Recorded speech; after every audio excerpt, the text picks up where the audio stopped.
so we're going to go through installation of the new Pooltech LED pool light. Each light comes with a full set of instructions. Most importantly is to remember 12 volt only. As with any single pool light, it must be connected to a 12 volt transformer. Else you're going to blow the light, and that deems the warranty null and void. So first thing you do, like with any electrical installation, is switch off your power at your swimming pool DB box. Switch off your power at your main DB box in the house, so that there's no power running to the lights or to your swimming pool area. As a retrofit, you probably have a niche similar to that in your pool. The standard niches are the Earthco quality type niches. You do get some others. There is a pool quip that has the two stainless steel screws. Unfortunately, the light doesn't fit that, but most niches in the market that are currently in pools are the quality of the Earthco niche. So that's the niche that's in your pool. That would be flush with your marble lights or flush against your fiberglass pool. So that's inside against your wall, and you've got a light that's inside there. The lights are put in with quite a lot of pressure, so you normally have to take a flat nose screwdriver and just get in between the gaps, wiggle it around and get that light out. So let's say, for example, this is the light that you're removing. It may be one of the old Par 38s, maybe one of these type of lights, but whatever it is, that cable will be curled up inside there and you remove that light out. What we suggest is you take that light and you put it onto your paving so that you've got enough place to work on a dry section. There's normally enough cable, in fact there's normally more than enough cable, so you can put that up onto your paving. Cut the cable at a point after it reaches the paving. So that cable comes up from your niche that's in the wall. Let's say your paving is here, give yourself another say 30 centimeters and cut that cable off. That way the light is gone. You can remove that light.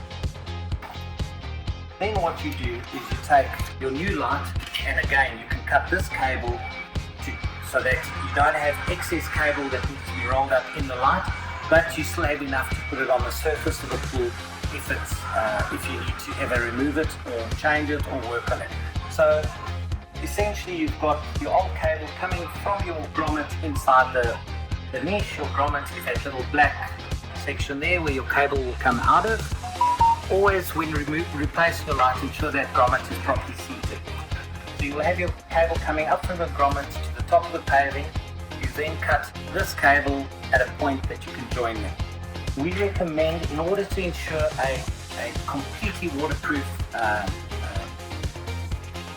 join with your cable, you use this product called extender cord. We also supply it to the pet and pool stores.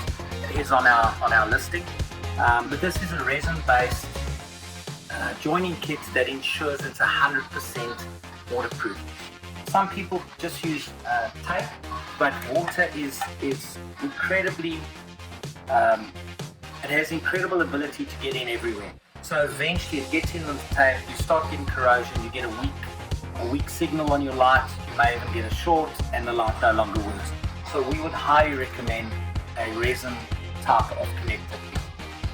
So you cut your cable, you've joined them according to the resin instructions, which essentially you put one half over, you join the cables, you pull the resin in, you put the other half over, but all the instructions are on the back. So you've reconnected your cable that's sitting on top of your paving, and you can now roll your excess, and I find it the easiest to put the light back once you're in the pool. So hopefully you do it in summer, it's a bit warmer. But when you stand in the pool, you can roll the lights, not in there, either on the inside there or on the inside of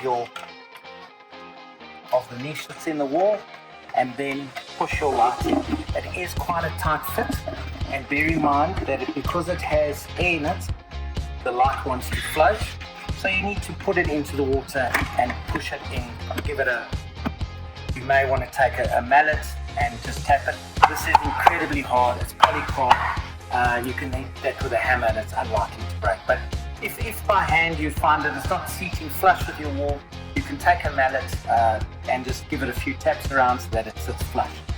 Once that's in, you go back to your main DB board, put your power on, go back to your pool DB board, switch your power on, switch your light on, and enjoy your new light.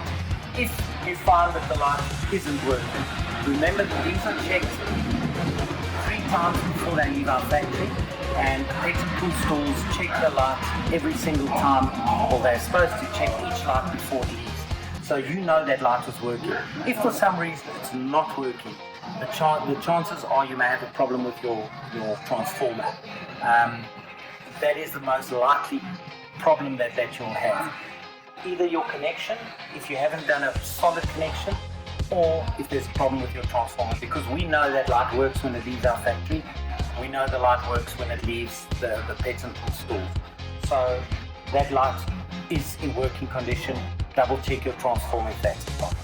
So that's a retrofit. Similar scenario with a new pool. The only difference is, let's get this out of here. The only difference is with a new swimming pool, they are going to build that into the wall or into your fiberglass shell.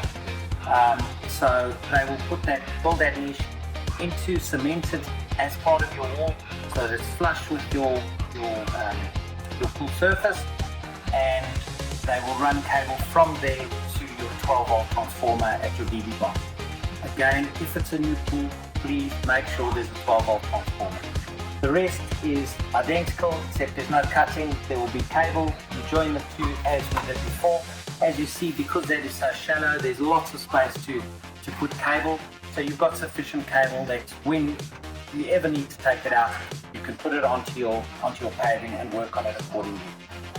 I hope that you enjoy your new light, and we sincerely appreciate the support.